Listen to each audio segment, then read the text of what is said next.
Previously on the Displacement for the Dream Diaries. Right now, you can't see it, but that's the Hollywood sign behind me. Nice to meet you, Tonya. Come on in. See, I told you, it's really pretty. So, and this is the dishwasher. I think it's on. And then they have a wine fridge, too. So. I just descended from the hill. I am still high off of that. I have never been roused like that from looking at a location. Like when you become aroused sexually. I closed my successful business to follow my dream. TKO Skin will be closing. It took me around the world, but I landed in a hot seat. New York State levied my bank accounts. I'm living in my car. Thank you for believing in me. Now I'm working to get out of my car to spread love on TV. I love yourself. I don't know. I have to try. Nothing will stop me. Displacement for the Dream Diaries.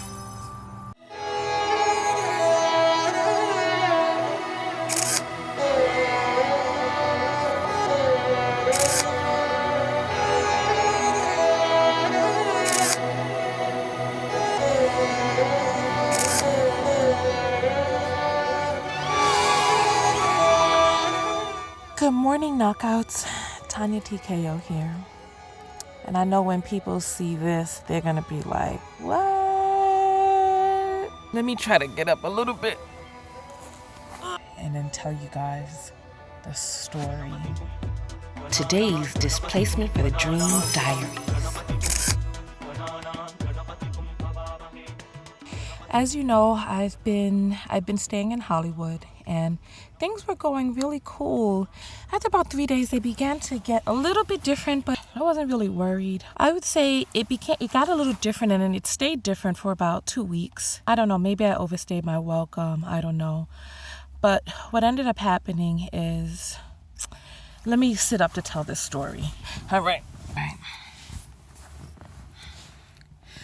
Okay, so, oh my goodness, I look like my niece right now.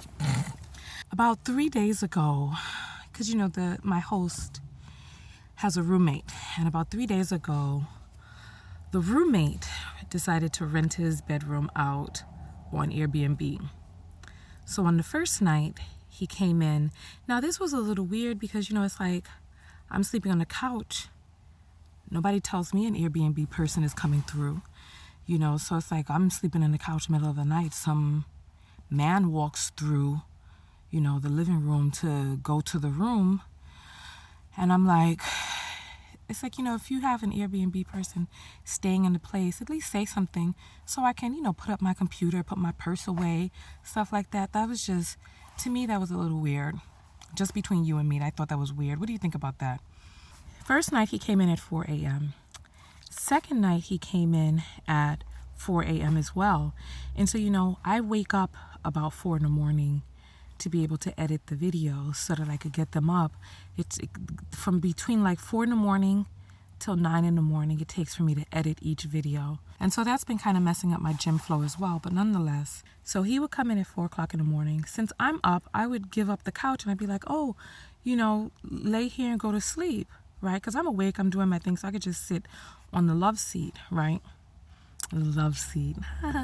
The first night that he came in, he tried to sleep like on the love seat, and I was still trying to sleep on the couch, but his legs were like so long and his legs were like kicking me. The couches are like perpendicular to one another, form like a corner. So it was like his long leg was like, it was kicking me and it kept waking me up, and I was like, this is just ridiculous. Forget trying to sleep, because like the first night I was still trying to sleep. It was that kind of got me into the waking up at 4 groove, because I'm like, I'm already up, blah blah blah, let me just work, right? The first night I was like, okay, come lay down on the couch, I'll sit on the love seat. He was like, you sure? I was like, yeah, no problem. Second night, as soon as he came in, I was like, here, just go on the couch. And I went to the love seat because I was already up at that time, because I'm the type of person that when something wakes me up at a certain time, that becomes my new schedule. That becomes my new clock. Okay. So, third night, he didn't go out. So he was there the whole night. And then when bedtime came, when it was like time for bedtime, he's like still on the couch from earlier in the day. And He's like turning on the TV, watching TV, turning on, like looking around on Amazon for some stuff to watch. And I'm like, so I'm like, well, it's like, it's time to sleep now, and I want to sleep. So what's going on with the sleeping arrangements? And he was like, what do you mean what's going on? Blah, blah, blah, blah. And he basically expressed with masculine fortitude that he wanted to sleep on the big couch. And he was like, that's what he wants. And he was like, he doesn't want any other option. And I was like, because it's like the love seat is smaller than the inside of my car. Plus, I would have had to deal with trying to sleep inside of a room with his energy in there. And I was just like, I wasn't really looking forward to that. Because it's like, it's difficult. It's like right now, especially while I'm doing all of this manifesting, my nerves are raw, my sensors are raw and wide open. And I couldn't be in that proximity of his energy, his vibe while I'm trying to sleep. So I was like, I sat there for a long while and I just thought about the situation that I was in. And I was like, you know what? This is what happens when you're not staying with friends. This is what happens when a person who is not your friend allows you to stay. And a person who doesn't have respect for the union that you have with the person who allowed you to stay. So it's like, he doesn't have respect for our union because we don't really have a tight bond. We don't have a close bond. And even after I moved in or came to stay there, things kind of began to change a little bit.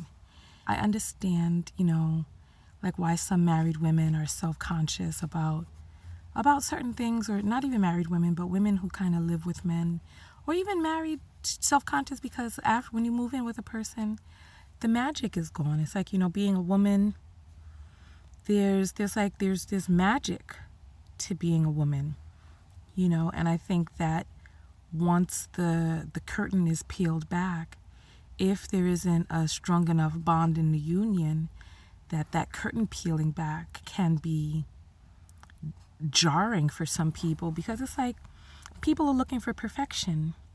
Because if they found somebody who's perfect, then that's a reflection of their own perfection. I'm not talking about with me and this guy, because with me and the host, the guy who was hosting me, because it wasn't that type of party, at least not from my end. So I don't know what was, I really don't know, but because it was never presented to me that way, and I was never approached that way. So I don't know, but nonetheless, he did say something, because like after I started staying there, he's like, he didn't want to hang out. He didn't want to nothing. He's like, oh, it's different because it's like you're here now. And he's like, it's different with, having you under the roof. It's like, I don't know. So I kind of got an idea that me staying there kind of took away from the desire of wanting to hang out or wanting to, I don't know. It's just, it was really bizarre. I think, like I said, things just got kind of weird, and I'm probably saying too much because I don't really like talking about people in my videos, etc. But to make a long story short, I rather than sleeping on the love seat inside the it's like a little tiny sofa thingy, rather than sleeping on that, I was just like, let me just go rest in my car, because I know the car, and I know that once it's closed up with the cover on, I know being in my own energy. And it was like when I came to sit down in the car last night and I had the cover on and I was just there with myself and my thoughts, and it was me who filled up the car from corner to corner. It was a good feeling. It was good to just be in my own essence, to be filled with my own energy. It felt like drinking a nice, cool glass of spring water on a warm day. It quenched my soul. And I feel so bad for feeling such relief by being in my car. It's like being in your car should be a bad thing, but it's like, being in my own energy, closed up. And the thing is, I didn't even really like this car before. Sorry, no offense, car. I didn't really like this car before. I feel such an intimate connection to it now. It's like, I love this car now. It's like the car cradles me at night, and it's like this seat. I don't know if it's the position of the seat or whatever, but it's like, it's perfection. And then I was able to get my blanket on me with the cold air around me. It was like really chilly. And it feels good. And it was just nice to be with myself again. It was like, you know, my energy felt so fragmented when I was inside the home. And that's one of the things that I was worried about, because it did deplete my grind. It was like, after I got in there, the only thing that I was really doing was editing videos and searching for a place. I wasn't really doing any networking and stuff like that. You know, I would go to the gym, and even my gym flow has kind of fallen off. Instead of going every day, now I go like 4 or 5 days a week. This is so complicated, and it's like I got to get out of this situation. It's 8 o'clock in the morning. Last night I came to the car at about 11, and the person who's hosting me, I sent him a text message, you know, just thanking him for his hospitality and generosity, and I was like, you know, telling him that because like now is the end of the month, so I'm going to be pulling out. I sent him an email, and I was like, you know, just let him know that I was going to be leaving Friday. And I thanked him, and then, you know, and I let him know that his roommate wanted to sleep on the couch, so I just decided to just come out to my car. You know, I was like, I want to be a good guest. I don't want to get in the way, etc. And I was like, you know, I'm just going to sleep in the car, right? And it's 8 o'clock in the morning now, and I haven't gotten a text back. And it's like, so see, that's what I'm saying, like weird stuff like that. And it's like, you know, the day that we met, and he was so concerned and so filled with concern about me staying in the car. All of that is gone. It's like, where's all that concern that you had you invite me there in the first place? It's like, I don't know. So see, this is what I'm saying about expectations. Like, I don't know what some people's expectations are. You know what I mean? I don't know if there was a different expectation he had when he gave the invitation. Because the way the invitation was presented to me, it was like, oh, you know, I'm so concerned about you. I can't allow you as a good human being. I can't allow you to stay in your car. But then it didn't really seem to be that big of a problem when your roommate wanted the couch. And it's like, how do you invite somebody into your home? Your roommate's like, well, I'm sleeping on the couch. And so your guest has to what? Sleep on the floor? It's like, I don't know. Maybe I overstayed my welcome. Maybe there were some expectations that were set that I didn't know about. I don't know. And I don't know the protocol and etiquette for this. I don't know if I should be like, oh, you know, here's some money, even though you told me that you didn't want any, and I offered you some before and you said no, but do I then boil it up and force it into your hand? It's like, what do? I don't really know the proper protocol and etiquette. So I don't know what other people would do in a situation. It's like, I find that a lot of us lie a lot. A lot of us lie way too much, because it's like, we don't really tell the truth to one another. We don't really communicate openly, honestly, truthfully, earnestly. We just don't. It's like, it's like people ask you all the time, how you feeling? What do you want? Is that okay? And all the time we say, oh, I'm fine. Yes. I don't want nothing. Oh, I'm everything is great.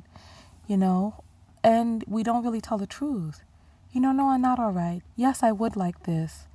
No, I don't really like that. Or I want this. It's like we are not giving accurate representations of who it is that we are, what it is that we want, or what it is that we expect from other people, or how we want to interact with other people. It's like, I don't know. This situation I don't want to say it's left me scarred, but it definitely picks at the wounds that I have with staying with other people. And will I have to get therapy after this?